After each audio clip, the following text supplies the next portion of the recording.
Welcome back to Home Decor 101, your go-to channel for everything interior design.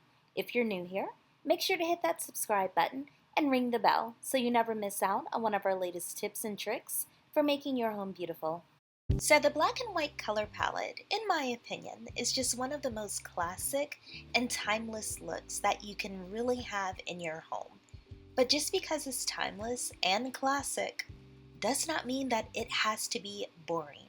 This video is going to be all about using the black and white color palette in your home in different rooms, and just to give you some ideas of how it would look if you choose to go this route. We're going to look at entryways and kitchens and bedrooms and living rooms. So just call this video Inspiration Overload. As you all can see, I took a pretty long vacation. That was actually not a vacation at all, but I'm so happy and so excited to be back. So please keep watching because we have a ton of different ideas coming your way. Let me know if this color scheme is something that you would do in your home or if you've already done it. Don't forget to keep watching and enjoy the rest of the video.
absolutely hope you enjoyed the video. If you want to see a little bit more, don't forget to check out one of these videos right here. I'll see you in the next one. Don't forget to subscribe. Bye-bye.